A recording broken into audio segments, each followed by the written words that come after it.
Baka artista naman ng pwede bayan. kaming makarinig ng Yeah, isa sa mga yeah, sinulat yeah. mo. Itong ipe-perform ko, ang title niya ay Panata ng Pusong Bagong Laya. Ito yung isa sa mga unang pyesa na ginawa ko sa Ampalaya Monologues. Ang galing. Wala Wala pa ba Huminga mga pa friends? lang, Sorry. friend. Yumuko pa lang. Introduction pa lang eh.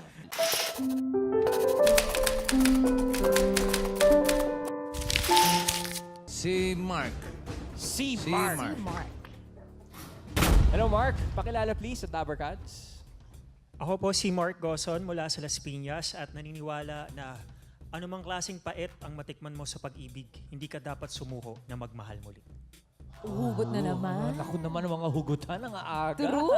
Pero ang tanong! Tama bang hindi ka pinili ni Philip dito sa round 1?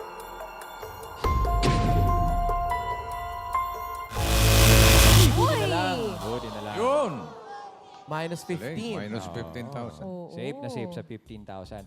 And Mark, hinahanap kasi natin yung practitioner ng spoken word poetry na nanalo na ng 2 times or more. In your case, you do spoken word? Yes po. Pero do you join competitions? Hindi po. Hindi. Hindi. Bakit? Bakit ganun?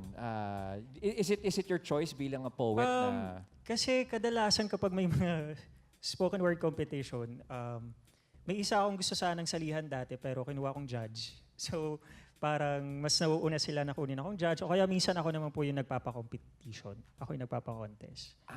Teka muna. So, ibig ba sabihin, Mark, isa ka sa mga nauna?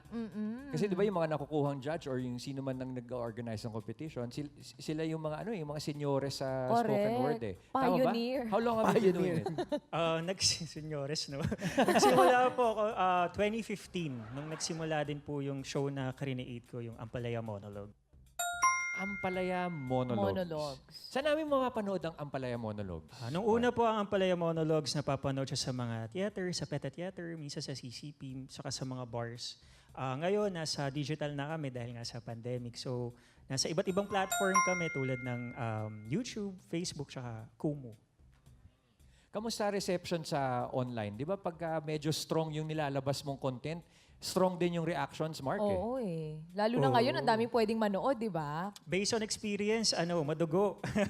Kasi lalo na kapag yung tema na tinatalakay mo ay sensitibo o di naman kaya ay sadyang ginawa upang makapagpamulat sana ng ibang tao para makapagpabago ng kanilang kaisipan. At hindi madaling gawin yun, lalo na ngayon, madaling magtago sa likod ng mga komento, di ba? Right. Sa likod ng comment box. Kaya kailangan pag lumabas ka doon, handa ka. Handa ka Correct. na. Oo. Sinasagot nyo? Babalik nila sa'yo. Sinasagot nyo yun pag merong mga komentong, alam mo na, yung sina-challenge yung views nyo. Yan ang kasalanan kapag ka nag-viral ka na.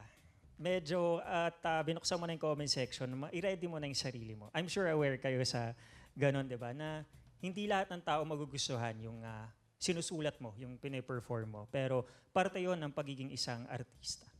O Baka artista naman ng pwede bayan. kaming makarinig ng Yeah, isa sa mga yeah, sinulat yeah. mo. Itong ipe-perform ko, ang title niya ay Panata ng Pusong Bagong Laya. Ito yung isa sa mga unang pyesa na ginawa ko sa Ampalaya Monologues.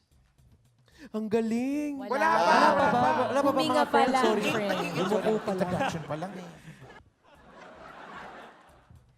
2 taon, 1 buwan, 3 linggo, 4 na araw at 5 oras na simula nang ako'y iwan mo. At ngayon, sa wakas, malinaw na sa akin ang lahat. Ang galing. Para ako may suot na bagong salamin. Yung pala sigurong silbi ng luha. Ang linisin ng mga mata ko upang makita ng malinaw na hindi tayo para sa isa't isa. Tama sila. Hindi ginawa ang breakup para lang masaktan. Ginawa ito upang ilayo tayo sa mga maling tao na akala natin ay tama. At ngayon, nangangakaw ako, simula sa araw na to, burado ka na sa buhay ko. Simula sa araw na to, hindi na akong iiyak muli ng dahil sa'yo. Simula sa araw na to, hindi ko napapaguri ng sarili ko upang habulin ang bilis ng paglimot mo. Pangako, simula sa araw na to, hindi ko na paliliitin ang mundo ko na minsan ko nang pinaikot sa'yo. Inaano ba kita? Wala naman din na ano ah. Ano niya yun? Eksena sa pelikula. Sabi ko lang nila. Parang sa akin nakatingin.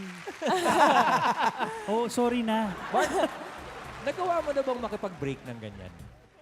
Or yun mismo yung mga nasabi mong salita Oo. dun sa... Nasabi mo na sa totohanan Oo, yung na talagang sa sitwasyon. karelasyon. Sa totoo lang, hindi ko pa na-experience, nung ginawa ko to, hindi ko pa na-experience na, makipag-break. Kasi wala akong, wala ako sa posisyon para makipag-break dahil never naman ako naging in a relationship noon. Bago ito. Gusto mo bang maano? Oh, Para lang maano asking niya. for a friend. Gusto asking for a friend. Uy, pero hindi ba mahirap yun para sa inyo? Kasi parang pinapakita niyo yung vulnerability niyo sa lahat ng tao. Parang, Totoo. di ba? Yun yung, kaya may salitang hugot, di ba? Kasi kailangan humugot ka mula sa sarili mo, sa loob mo, sa mga tinatago mo. Kasi yun ang maganda sa spoken word di ba? Hindi mo man siya masabi ng harapan na normal, may ipaparating mo siya sa pamamagitan ng tula.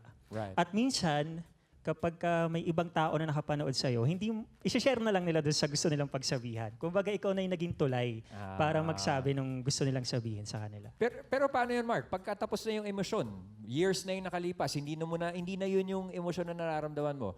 Pag pinerform mo yung piece, nag-iiba rin ba yung ibig sabihin nun para sa'yo? Oo, ang spoken word palagi ang final draft, ika nga. Kada performance pwedeng magbago, ganyan. Kasi kailangan nag-grow ka kasabay ng mga sinulat mo. Alright. Yun din naman ang maganda doon, Oo. di ba? Thank you, Mark. Maraming salamat. Thank you, Mark. Salamat. Galing.